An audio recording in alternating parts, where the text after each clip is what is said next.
მოგესალმებით, ჩვენ დღეს ვისაუბრებთ ისეთ მნიშვნელოვან თემაზე, ისეთ აქტუალურ თემაზე, როგორც გახლავთ თანამედროვე ფასეულობათა სისტემა და ქრისტიანული ღირებულებები. როდესაც ვამბობთ, რომ არსებობს თანამედროვე ფასეულობათა სისტემა და ვამბობთ, რომ ამავე დროს არსებობს ქრისტიანული ღირებულებები, მოვიაზრებთ კონფლიქტს, ერთგვარ კონფლიქტს, აი ამ ორ მოცემულობას შორის, რომელიც დღეს სახეზეა და რომლის შესახებ რომელთან დაკავშირებითაც სულ უფრო ხშირად საუბრობენ და მოდით ვისაუბროთ ყველაზე მთავარზე, რა არის ის, რაც შესაძლებელია იწოდეს დაპირისპირებას ქრისტიანულ ღირებულებებსა და თანამედროვე ფასეულობათა სისტემას შორის. ძირითადად, ახლა როდესაც თანამედროვე ფასეულობებზე ვსაუბრობთ, ჯერ კიდევ ედვარდ ჰუსერლი 4 თანამედროვე ფილოსოფიურ მიმდინარეობას გამოყოფდა. ეს გახლავთ რელატივიზმი, სკეპტიციზმი, ეს გახლავთ ისტორიციზმი და პოზიტივიზმი. ახლა თავისთავად ცხადია, ყველაფერს ჩვენ ერთი საუბრის ფარგლებში სიღრმისეულად ვერ მიმოვიხილავთ, მაგრამ თვითონ ავტორის მიერ აი ამ 4 მიმართულების ერთ ჩარჩოში მოქცევა გვაგულისხმობინებს ძალიან მნიშვნელოვან დეტალს. 4-ვეს გააჩნია ერთი რაღაცა საერთო, მე არის იქ რაღაც განსხვავებები, მაგრამ არის ერთი საერთო, რითაც შეიძლება ისინი აი დაუკავშიროთ ერთმანეთს და ეს გახლავთ, ეს საერთო გახლავთ ცდელობა ფილოსოფიისა, ადამიანი მოაქციოს თანამედროვე სამყაროში კომფორტულ გარემოში და ეს გარემო კომფორტული იყოს არა ასე ვთქვათ იმ ღირებულებებზე ორიენტირებით, რა ღირებულებებითაც სამყარო მოვიდა დღევანდელ დღემდე, არამედ შეიქმნას რაღაცა ახალი ფასეულობათა სისტემა, რატო ეს აუცილებელი ახალი ფასეულობათა სისტემა, რატოა შესაძლებელი, ვინაიდან აი ეს ფილოსოფიური მიმდინარეობები თავიანთ, ასე ვთქვათ, დევიზად იღებენ კაცობრიობის ერთობის იდეას, რომ აი ადამიანებს შორის თანხმობა არის აუცილებელი და ეს ადამიანთა შორის თანხმობა რომ მოხდეს, ამისათვის საჭირო რაღაც კორექტირება მოვახდინოთ იმ ღირებულებათა სისტემაში, რომელიც ვთქვათ აქამდე იყო და იმ კორექტირებული ღირებულებათა სისტემით საზოგადოება გაერთიანდეს. როდესაც აი ამ თემაზე გვაქვს საუბარი და ერთობის თემა შემოგვაქვს, სწორედ აი აქ არის ყველაზე საინტერესო დეტალი, აქ იჩენს თავს ყველაზე საინტერესო დეტალი, რის გამოც თანამედროვე ფასეულობათა სისტემა ქრისტიანულ ღირებულებებს არსობრივად ვერ ეთვისება. სხვადასხვა ენაზე ლაპარაკობენ, სხვადასხვა ენაზე საუბრობენ, აი ერთმანეთის არსობრივად არ ესმით და ეს ძირითადი დეტალები გსურს გავარკვიოთ. უწინარეს ყოვლისა, აღვნიშნოთ, რომ აი ეს მიმდინარეობები ერთიანდება იმ ნიშნითაც, რომ 4-ვე მიმდინარეობისათვის საზომი არის ადამიანი. ანუ ჭეშმარიტების საზომი არის არა ის, რაც აქამდე მიაჩნდა ადამიანს, არამედ ჭეშმარიტების საზომი არის ის, რასაც ახლა თავად იტყვის ადამიანი, რაღაცაზე შეთანხმება, რაღაც კონვენციური შეთანხმება ექნება და ეს შეთანხმება, რაზეც შეთანხმდება ადამიანი, აი ეს იქნება ჭეშმარიტების საზომი. ახლა, როდესაც აი ამის აფიშირებას, ამის დეკლარირებას ახდენს თანამედროვე ღირებულებათა სისტემა, სადაც ადამიანი არის ჭეშმარიტების საზომი და ცენტრში დგას ის, ქრისტიანობას უპირისპირდება სწორედ იმით, რომ ქრისტიანული ღირებულებათა სისტემის ჭეშმარიტების საზომი გახლავთ არა ადამიანი, არამედ ღმერთი, რომელიც განკაცდა და მოვიდა შემწყდარი ადამიანის გამოსახსნელად და შემწყდარი ადამიანის ჭეშმარიტების გზაზე დასადგენად. მაცხოვარი ამბობს, რომ ის არის გზა, ის არის სიცოცხლე, ის არის მასთან არის ჭეშმარიტება, ამ გზით, ამ სიცოცხლით, ამ ჭეშმარიტებით უნდა გავიდეს ადამიანი. ანუ სხვაგვარად რო ვთქვათ, ქრისტეს განკაცება, მაცხოვრის განკაცება თავის თავში გულისხმობს იმ აუცილებლობას, რომ ღმერთის გარეშე ადამიანი ვერ დაუბრუნდა ჭეშმარიტებას, ღმერთის გარეშე ადამიანმა ვერ შეძლო თავისი ავადმყოფური მდგომარეობიდან გამოსვლა. აი დღეს, როდესაც თანამედროვე ღირებულებათა სისტემა ადამიანს აყენებს ცენტრში და ღმერთი ცენტრიდან გაყავს და ღირებულებათა გამსაზღვრელად ადამიანს აქცევს, რომელსაც წმინდა წერილიდან სიტყვის თუ მოვიშველიებთ, მარჯვენა ვერ გაურჩევია, მარცხენისაგან არ იცვლის, არ იცის, როგორც სოლომონი ამბობს, თავის თავდაპირველ ლოცვაში გასვლაი თავისი და გამოსვლაი, ანუ მარჯვენა მარცხენა ვერ გაურჩევია. აი ამ დროს ჭეშმარიტებათა საზომად ადამიანის დადგენა იწვევს იმ კრიზისებს, რომელიც კრიზისების თანამედროვე საზოგადოებაში ხდება და რომლის დაძლევის ცდელობასაც ხვდები, თუმცა ხა რამდენად არის დაძლეული ეს საკითხის მეორე მხარეა. ყურადღება უნდა მივაქციოთ იმას, რომ ადრე ადამიანის ფასეულობებს განსაზღვრავდა რელიგია. ახლა პირიქით არის ადამიანის ფასეულობები განსაზღვრავენ თვითონ რელიგიას. ანუ სხვაგვარად რო ვთქვათ, ადრე თუ ადამიანისათვის რაიმე იყო ღირებული მისაღები და პირიქით ადამიანისათვის რაღაცა არ იყო მისაღები ანუ ღირებული, ის თამოსავალ წერტილად მიიჩნევდა იმ რელიგიურ შეხედულებებს, რომელიც მას გააჩნდა. დღეს პირიქით არის ადამიანს გააჩნია რაღაცა შეხედულებები, აქვს რაღაცისადმი დადებითი დამოკიდებულება, რაღაცისადმი უარყოფითი დამოკიდებულება და აი ამ თავისი დამოკიდებულებისაგან ქმნის მერე რელიგიას და რელიგიური შეხედულებით ამართლებს ამ ხარას გულისხმობა მაშინ. როდესაც ასეთი მიდგომა აქვს ადამიანს თანამედროვე სამყაროში, ადამიანი ხდება რელიგიის გამომგონებელი. რელიგია რა არის? რელიგია არის ის, რაც ურთიერთობას გულისხმობს მიღმურ სამყაროში, ღმერთსა და არსებულ სამყაროში ადამიანს შორის. ამ ურთიერთობას ადგენს ღმერთი. რატო ადგენს ღმერთი? იმიტომ რომ ის არის შეუქმნელი, დასაბამი მას არ აქვს. ადამიანს დასაბამი აქვს. ანუ რაღაც არსებობს ადამიანამდე, რომელმაც უნდა განსაზღვროს ურთიერთობა. ადამიანმა ურთიერთობა განსაზღვროს, მაშინ ის ღმერთი უნდა იყოს თავისთავად, მას დასაბამი არ უნდა ქონდეს. რადგან ადამიანს დასაბამი აქვს და მანამდე ადამიანის გაჩენამდე არსებობდა ვიღაცა სხვა, ის ვიღაცაა სწორედ ამ ურთიერთობის განსაზღვრელი. ანუ ის რელიგია ჭეშმარიტებით ხასიათდება მხოლოდ იმ შემთხვევაში, თუ კი ურთიერთობა ღმერთსა და ადამიანს შორის განსაზღვრულია არა იმ პრინციპებით, რაც უნდა ადამიანს, არამედ იმ პრინციპებით, რაც უნდა ღმერთს, ანუ რაც უნდა დაუსაბამოს. ნახეთ, სამოთხისეული პრობლემა, ანუ ის პრობლემა, რომელიც დღევანდელ დღემდე მოყვება და რაც ადამიანის დაცემასა და ადამიანის ისტორიაში, კაცობრიობის ისტორიაში უდიდესი ტრაგიზმით არის გაცხადებული, სწორედ აქედან იღებს სათავეს. რა არის ეს? როდესაც ადამიანმა სამოთხეში გადაწყვიტა ღმერთთან ქონოდა ის ურთიერთობა, რომელიც მას მიაჩნდა მართებულად და არა ის ურთიერთობა, რომელიც ურთიერთობას მართებული ღმერთს მიაჩნდა. დაუკვირდეთ ბიბლიის თხრობა ძალიან საინტერესოა. აქ თქვენ არ გეგონოთ, აქ არავის არ ეგონოს, რომ ადამი, როდესაც შეცდომას ჩადის, ადამი ნამშემცდა ნაბის დგავს ღმერთის საწინააღმდეგოდ. ან და ადამი ამბობს, რომ თქვათ, ღმერთი არ არსებობს და ადამი ამბობს, რომ რა ქვია, მას რაღაცა უნდა ისეთი გააკეთოს, რომ ღმერთი გაანაწყნოს. აბსოლუტურად გამორიცხულია. ადამი ამ დროს დარწმუნებულია იმაში, რომ ის ღმერთისათვის სათრონაბიჯს ადგავს. ანუ ის მოტყუებულია. სწორედ აი ეს რომ ადამიანმა გადაწყვიტა რომ ის ურთიერთობა იქონიოს ღმერთთან, რომელი ურთიერთობასაც ისცათვის მართებულად და არა ის ურთიერთობა იქონიოს ღმერთთან, რა ურთიერთობაც ღმერთისგან იყო მიცემული, ამან გამოიწვია ეს ტრაგედია. დღევანდელ დღემდე ამ ტრაგედიის წინაშე ვდგავართ. დღევანდელ დღემდე როდესაც თანამედროვე სამყაროში ზოგად საკაცობრიო ღირებულება და კრიზისი იგრძნობა, ეს სწორედ ამ ძირითადი საფუძველი ამისი გახლავთ ეს რომ ადამიანს ღირებულება და სისტემა აქვს შეცვლილი. მეცაც გეტყვით, ღირებულება და მცდარ ღირებულება და სისტემაზე დაფუძნებული აქვს რელიგია, ანუ თავისი დამოკიდებულება ღმერთთან და ეს დამოკიდებულება, თავისი დამოკიდებულება ღმერთთან თავისთავად ცხადია, მას მხოლოდ ტრაგიკულ მდგომარეობაში აგდებს და არანაირად არ თავაზობს გამოსავალს აი ამ ჩიხური მდგომარეობიდან. განსაკუთრებით საინტერესოა განსაკუთრებით წარმართველი ადგილი თანამედროვე ღირებულებათა სისტემაში უჭირავს რელატივიზმს, რომელიც ამბობს, რომ ყველა ადამიანს აქვს ინდივიდუალური გამოცდილება, ყველა ადამიანის გამოცდილება არის ინდივიდუალური, ამიტომ ყველა ადამიანს გააჩნია საკუთარი აზრი ჭეშმარიტებასთან დაკავშირებით და შესაბამისად ყველა ადამიანი მართალი, ანუ არსებობს აი ასეთი მცდელობა მულტიჭეშმარიტების დატკიცების და სხვაგვარად რო ვთქვათ, ყველანი მართლები ვართ. დაშიჭირდება ახლა რელატივიზმი და ასევე ღირებულებათა იმ სისტემებს, რომელიც ვახსენეთ თავიდანვე, მაგრამ განსაკუთრებით რელატივიზმი მას კარგად გამოაჩენს. დაშიჭირდება ეს პირდაპირ რელატივიზმი პირდაპირ საუბრობს. ეს არის საჭირო იმისათვის, რომ ადამიანთა შორის შეიკრიბოს თანხმობა. ანუ, როდესაც მე გეტყვით თქვენ მართალი ხართ და თქვენ მეტყვით, რომ მეც მართალი ვარ, მაშინ ეს ორივე რომ მართალი ვიქნებით, ჩვენ შორის მშვიდობიან ურთიერთობას განაპირობებს. აი ეს არის ის ძირითადი სიმცდარე, რაც მოიტანა იმ რელიგიამ, რომელსაც იგონებს ადამიანი. წარმოუდგენელია ორივე ურთიერთსაწინააღმდეგო აზრი სარგებლობდეს სამართლიანობით. ან ერთი უნდა იყოს მართალი, ან მეორე. აი ამაშია საქმე. ქრისტიანობა აი აქ არის სწორედ უდრეკი, ქრისტიანობა აქ არის სწორედ პრინციპული, როდესაც ამბობს არ შეიძლება ჭეშმარიტებაში რელატივიზმი, ანუ მულტიჭეშმარიტებაზე ვისაუბროთ. რაღაცა ერთი არის ჭეშმარიტება და მისგან ნებისმიერი განსხვავებული რამ ამ ასე ვთქვათ, ჭეშმარიტებისაგან სხვაობს. არ შეიძლება ყველაფერი მართებული იყოს.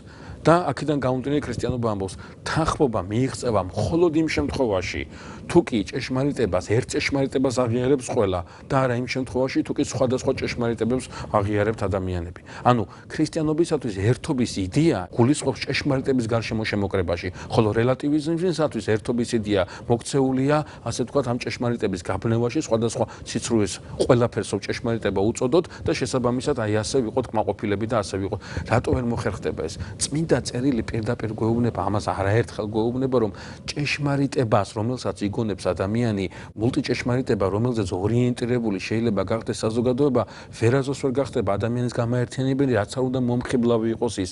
მაგალითად, როდესაც ბაბილონის გოდოლის შენება იწყება საკმაოდ კარგი დევიზით, საკმაოდ მომხიბლავი დევიზით. რა დევიზია ეს? ეს არის ერთობისკენ მიდრეკილი დევიზი, რომ არ განიბნენ, ერთად იყვნენ, ეს ერთობა, ენობრივი ერთობაც. ამას უწყობს ხელს წმინდა წერილში წერია, რომ ერთ ბაგი, ერთ ენაზე მეტყველი იყო, მაშინ ადამიანი რაც მარტო ერთ ლინგვისტურ ერთობას არ გულისხმობს, მენტალურ თანახვედრასაც გულისხმობს, აზრობრივ ერთობასაც. შესაბამისად, აი ეს ერთობა რო შენარჩუნდეს, რაღაცა ბაბილონის გოდოლის მსგავსი არის ასაშენებელი და აი აქ ეს ერთობაა, ეს ერთობაა შემოსაკრები. ვერ მოხერხდა ეს, მოხდა ენათა აღრევა, მოხდა კაცობრიობის დაშლა, რატო? ვინაიდან წარმოუდგენელია ერთობა განაპირობოს მან, რომელიც თავის თავში ატარებს სისუსტეს. წარმოუდგენელია ადამიანმა ერთობა განაპირობოს მარტივი მიზეზის გამო, რომ ადამიანი თავისთავად არ არის ძლიერი არსება ღმერთის გარეშე. ყურადღება უნდა მივაქციოთ იმ დეტალსაც, რომ ამისაგან ბაბილონის აღრევისაგან განსხვავებით ჩვენ ერთობას ვიღებთ უკვე სხვა ნიშნით, როდესაც ღმერთი გამოარჩევს აბრაამს, აბრაამისგან მოდის ისააკი, ისააკისგან იაკობი, ეს მათე მახარებელთან მოცემული გენეალოგია, ბოლოს მოდის მაცხოვარი, ჯვარი, გოლგოთა აღდგომა და აი აქ უკვე ხდება შემოკრება, აქ უკვე ხდება ერთობის დაწესება, რადგან ვინც ჩემთან ერთად არ კრებს, ის განაპრებს ამბობს მაცხოვარი. შესაბამისად, როდესაც ვსაუბრობთ მულტიჭეშმარიტებაზე, მულტიჭეშმარიტება არსობრივად თავიდანვე გულისხმობს პრეცედენტს იმისათვის, რომ ადამიანებმა აუცილებლად ურთიერთთანხმობა დაკარგონ. მაგრამ ძალიან საინტერესოა, ბენედიქტე მე-16 ამბობდა ჯერ კიდევ ხმამაღლა ამბობდა ამის შესახებ და ამაზე ქრისტიანულ სამყაროში არ არის დავა, რომ ილუზია იმის შესახებ, რომ ზნეობრივი რელატივიზმი წარმოადგენს საშუალებას მშვიდობიანი თანამყოფობისა სინამდვილეში გათიშვის წყაროა. ვინაიდან წარმოუდგენელია ადამიანი გახდეს შემომკრები და ადამიანი გახდეს საზომი რაღაცა ერთობისა. როდესაც ამ ერთობაზე ვსაუბრობთ, არ შემიძლია არ შევეხო ისეთ თემას, როგორიც გახლავთ რელატივიზმის მიერ შემოთავაზებული და თანამედროვე სამყაროში ძალიან ისეთი პოპულარული ტოლერანტობა და სწორედ რელატივიზმი და თანამედროვე ღირებულებათა სისტემა თითქოს და ქრისტიანობას უპირისპირდება იმით, რომ ის ამბობს, რომ ტოლერანტულები უნდა ვიყოთ ერთმანეთისადმი, შემწყნარებლები უნდა ვიყოთ ერთმანეთის აზრისადმი და ეს არის სწორედ ისაც კაცობრიობაში ერთიანობას განსაზღვრავს. ხო, უწინარეს ყოვლისა უნდა აღვნიშნოთ, რომ თვითონ ტერმინი ტოლერანტობა სხვადასხვანაირად განიმარტება. მაგალითად, ფსიქოლოგიაში ტოლერანტობა გულისხმობს ჰარმონიას საკუთარ თავსა და გარე სამყაროს შორის.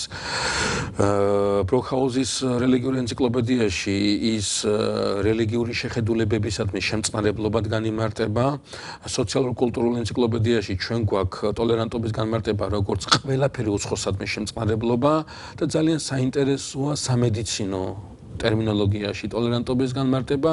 ერთი განმარტებით ის გახლავთ სხეულის მდგრადობა შხამის მოქმედებისადმი, ხოლო მეორე განმარტებით ტოლერანტობა ამავე სამედიცინო განმარტებით ლექსიკონში გახლავთ იმუნური რეაქციის დაქვეითება ან სრული მოშლა.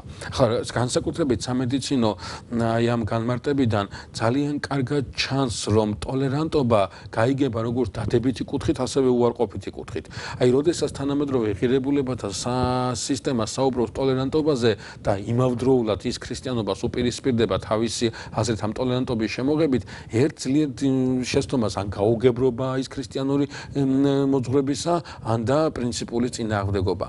ქრისტიანობის საწინააღმდეგო ტოლერანტობის მოშველიება არ იქნება მართებული ერთი მარტივი მიზეზის გამო. ქრისტიანული რელიგია არსობრივად გულისხმობს სხვა პიროვნებასთან ტოლერანტულ ურთიერთობას. ჩვენი მაცხოვრის ამ ქვეყნიური ცხოვრება ამის ყველაზე დიდი გამოხატულებაა, სადაც ძალადობისკენ და პირდაპირ კონფლიქტისკენ არანაირი მოწოდება არ ისმის მაცხოვრისაგან. ქრისტიანობა უბრალოდ ერთმანეთისაგან განარჩევს სხვის შეწყნარებას და სხვის აზრის შეწყნარებას, სხვასთან დამოკიდებულებას და სხვის აზრისადმი დამოკიდებულებას.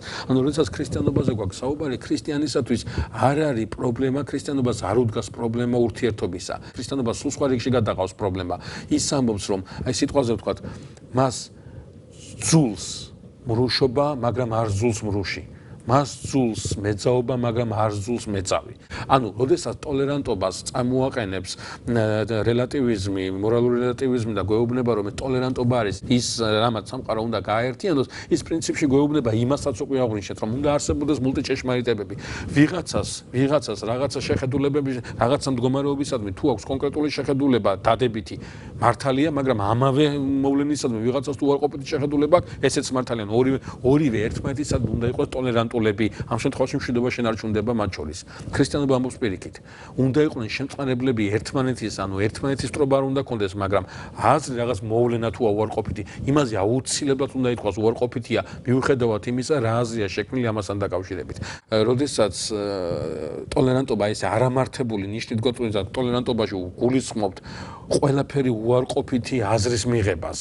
არაპიროვნებებთან ურთიერთობას, რომლებიც ამ უარყოფით ასატარებენ. ამას ცალსახასია ბიბლია სავსეა მაგალითებით, სადაც აი ესეთი ტოლერანტობის დადებითი სახე ტოლერანტობაა გამოსახული, გამოხატული და წარმოდგენილი, თქვა ა ブラ ამი როდესაც ლოცულობს ცოდვილი ქალაქებისათვის, სოდომისათვის და გომორისათვის, როდესაც მაცხოვარი ჭვრით და ლოცულობს იერუსალიმისათვის, აი ძალიან ბევრი მაგალითის მოყვანა შეიძლება, თქვა რებეკას სტუმართმოყვარეობა და ზოგადად სტუმართმოყვარეობის სიდიადე, აი ამ უცხო შემწყნარებლობის სიდიადე, რომელიც ბიბლიაშია წარმოდგენილი. მაგრამ აზრი იმასთან დაკავშირებით, რომ აზრობრივად, მენტალურად უნდა მივიღო დადებითად ის, რაც უარყოფითია, გამოცხადებითი რელიგიისათვის, აი ეს არის ქრისტიანობისათვის მიუღებელი.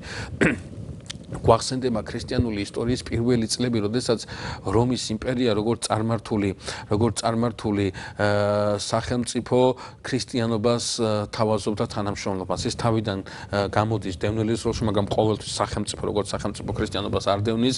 სხვათა შორის აი 3 საუკუნის განმავლობაში, როდესაც ქრისტიანობა იდევნებოდა, მთელი ძალით ქრისტიანობა ბოლოში დიოკლეტიანეს დროს იდევნება, თორე თქვათ ძირითადი მდევნელები ქრისტიანობისა იყო უბრალო ხალხი, მასა, ბრბო, ინტელიგენცია და ოფიციალური რომის ხელისუფლება. აი სამივეს ერთად ქრისტიანობა უკანასკნელ ეპოქამდე, დიოკლეტიანეს ეპოქამდე არ უდევნია. იყო დრო, როდესაც სახელმწიფო ქრისტიანებს ბრბოსაგან, დევნისაგან იცავდა და ქრისტიანებს მიმართავდნენ რომის სასამართლოს თავიანთი უფლებების დასაცავად. უბრალოდ ეს რისთვის მომაკ. რატო ვამბობ ამას? როდესაც რომა ცოტა მოგვიანებით ა ブラ ამის, მოსეს, იესო ქრისტეს ქანდაკებები შეიყვანა თავის პანთეონში და ისინი ღმერთებად გამოაცხადა, პრაქტიკულად ამით ქრისტიანობას შესთავაზა თანამშრომლობა. შესთავაზა თანამშრომლობა რაში? რომ წარმართული რომი ქრისტეს აღიარებდა ღმერთად, მაგრამ თავის მხრივ ქრისტიანებს ევალებოდათ იმპერატორის გენია ეღიარებინათ, მისი ღვთაებრივი წარმომავლობა ეღიარებინათ და მსხვერპლი შეეწირათ იმპერატორისათვის. ანუ ეს თანამშრომლობა თითქოს და ერთი სიტყვით, ერთი შეხედვით ძალიან საინტერესო იყო, ქრისტიანობის დევნა მორჩებოდა ამით და ქრისტიანობა შესაძლებელია რეგალურ რელიგიათა რიცხვში ჩაწერილიყო, მაგრამ ქრისტიანობა ამაზე უარს ამბობს. რაზე ამბობს ქრისტიანობა უარს? ქრისტიანობა უარს ამბობს, რომ მენტალურად მიიღოს ის, ანუ დადებითად ჩათვალოს ის, ანუ ჭეშმარიტება უწოდოს მას, რომელიც ამ ნიშნისაგან ყოვლითურ განძარცულია საფუძველშივე. აბსოლუტურად წარმოუდგენელია იმპერატორის ღმერთად აღიარება, მისი გენის ღვთაებრიობის აღიარება და მსხვერპლ შეწირვა რელიგიური მსახურება იმპერატორისადმი. მიუხედავად იმისა, რომ იესო ქრისტე ღმერთად აღიარა რომა. ქრისტიანობა რომ ამაზე წასულიყო, ერთი წამით რო დავფიქრდეთ. ქრისტიანობა ამაზე რაზე წასულიყო? წასულიყო მულტიჭეშმარიტებაზე. ანუ ქრისტიანობას რო ეთქვა, რომ იუპიტერი ღმერთია, ნერონი ღმერთია, იესო ღმერთია, მოსე ღმერთია და ეს ყველაფერი შევთანხმდეთ ამ იმაზე, შენთვის ის იყოს ღმერთი, ჩემთვის ეს იღება ღმერთი და ნუ იქნება ამაში ცილობა, შენთვის ის იყოს ჭეშმარიტება, ჩემთვის ეს იყოს ჭეშმარიტება, უყურთ ამ დევნას და ჩემს იმას დაანებე თავი, მაშინ მოხდებოდა ძალიან საინტერესო რამე. მოხდებოდა მეგობრებო, წარმართობის ქრისტიანობით გამდიდრება და არა ქრისტიანული რელიგიის გამარჯვება. გაიმარჯვებდა ის წარმართობა, რომლის დასაძრგუნავათაც იესო ქრისტე განკაცდა და ჯვარს ეცვა და მკვეთრით აღდგა. სხვაგვარად რო ვთქვათ, იქნებოდა ქრისტიანობით გამდიდრებული წარმართობა და არა ქრისტიანობით დამარცხებული წარმართობა. ამიტომაც ქრისტიანობა არასდროს არ წასულა დათმობაზე, როდესაც საქმე ეხება მოძღვრების, სწავლების ჭეშმარიტებას. კიდევ ერთხელ ვამბობ, არ არის საუბარი ტოლერანტობაზე ვსაუბრობთ, ქრისტიანობაზე ვერ ვიტყვით იმას, რომ ქრისტიანული რელიგია მისი წარმომადგენელი, ნუ ახლა რეციდივები ყოველთვის ხდება და ეს რეციდივები მაცხოვარს ჰქონდა თავის წიაღში 12-დან ერთი მისი გამყიდველი აღმოჩნდა. ახლა ვიღაცას შეიძლება ქრისტიანობა სხვანაირად ესმის, მაგრამ რელიგია არსობრივად თავის თავში გულისხმობს, რომ ქრისტიანი მორწმუნე ვერანაირ შემთხვევაში სხვა აზრის მატარებელისადმი მტერი ვერ გახდება. რა მიუღებელი აზრიც მას არ უნდა კონდეს. თვითონ ის აზრია ქრისტიანისათვის მიუღებელი და არა ეს პიროვნება, რომელიც ამას ატარებს. აი თანამედროვე ფასეულობა გვეუბნება პირიქით. პიროვნება კი არა, ეს აზრის მისაღები უნდა გახდეს შენთვის. ანუ მისაღები გახდეს, ამას კი არ დაეთანხმო. დათანხმობა კი არ უნდა ამაზესადმი, არა, უბრალოდ თქვი რომ ეს აზრიც მართალია. ეს არის მთავარი კონფლიქტი, ეს კონფლიქტს რას გულისხმობ, აი ეს მიუღებლობის, ეს დაპირისპირების მთავარი ის რომ ქრისტიანობა არასდროს მულტიჭეშმარიტებაზე არ წავა. არასდროს არ იტყვის ქრისტეს გარდა სხვა არის ღმერთი. აქ თვითონ ტერმინი ღმერთზე კი არ არის პრობლემა. არა, რელიგიური ასპექტით ესეც პრობლემაა, მაგრამ ცოტა არსობრივად თუ ჩავწდებით ამ პრობლემას ძალიან კარგად ვნახავთ, რომ აქ ღმერთს რას უწოდეთ და რას არ უწოდეთ, ამაზე კი არ არის პრობლემა, მარტო პრობლემა არის იმ ფასეულობათა სისტემაზე, რომელმაც ადამიანის აზროვნება უნდა განსაზღვროს. მე რამდენადაც მართებული რელიგია მაქვს, რამდენადაც ამ რელიგიის გამოცხადებით ჭეშმარიტებებს ვეთანხმები და ეს პრინციპები აისახება ჩემს ცხოვრებაში, იმდენად მაქვს აზროვნება, ასე თქვა, გამოკვეთილი, ისეთი აზროვნება გამაჩნია მე. ისააკ ასურიანი ამბობდა, რომ ჭეშმარიტების წვდომა ცხოვრების წესით ხდება და რა თქვა, რაციონალური და გონების შესაძლებლობებით. ამ შეიძლება გონებამ და რაციონალურმა შესაძლებლობებმა ადამიანს რაღაცა ბიძგი მისცეს, რაღაცა ხელჩასაჭიდი მისცეს ჭეშმარიტებასთან მისასვლელად, მაგრამ მისი შეცნობა, მასთან შეხვედრა, მისი მოპოვება ხდება სწორედ ცხოვრების წესით. ამ ცხოვრების წესს განაპირობებს სწორედ ის რელიგიური აღსარებლობა, რომელიც ადამიანს გააჩნია. შესაბამისად, როდესაც ჩვენ ვსაუბრობთ თანამედროვე ღირებულებათა სისტემაზე და ვსაუბრობთ ქრისტიანულ ფასეულობებზე, კონფლიქტი პრინციპში იწყება და სრულდება აქ. რამენაირად უნდა შეთანხმდნენ, უნდა თანამედროვე ღირებულება ქრისტიანობასთან უნდა შეთანხმდეს, რომ ქრისტიანობა ვერასდროს მულტიჭეშმარიტებას ვერ მიიღებს. აი დაფიქრდით. დღევანდელ დღემდე აი რამდენი თანხა იხარჯება, რამდენი აქცია ეწყობა, რამდენი რაღაცა მოფიქრებული სოციალურ გარემოში იმისათვის, რომ ადამიანებს შორის თანხმობა და ადამიანებს შორის რაღაცა ეს მშვიდობიანი ურთიერთობა დამყარდეს. ვერანაირად ვერ ხერხდება. რა არის ამისი მიზეზი? რატომ არის რომ ვერანაირად ადამიანები მშვიდობიან თანამყოფობას ვერ ახერხებენ? რა არის ამისი მიზეზი? ამისი მიზეზი გახლავთ სწორედ ის, რომ ადამიანი ვერასდროს ვერ შეძლებს ერთობას სიცრუის გარშემო. ერთობა მხოლოდ ჭეშმარიტებაშია შესაძლებელი და ქრისტიანობა თანამედროვე სამყაროს თავაზობს სწორედ გამოიძიოს ღირებულება, ის ღირებულება, რომელიც ადამიანის მიერ კი არ არის შექმნილი, არამედ შეუქმნელი, ანუ გამოცხადებითია, რომლის გარშემოთაც შემოკრება აუცილებლად მოხდება, რადგან ამ ღირებულებათა მომცემი გახლავთ თავად ის, რომელიც შეუქმნელია, დაუბადებელი, ანუ არის ღმერთი. სწორედ ეს გახლავთ აი ძირითადი წინააღმდეგობა, რომლის გადალახვის იმედსაც ქრისტიანობა ყოველთვის იტოვებდა. დიდი მადლობა ყურადღებისათვის.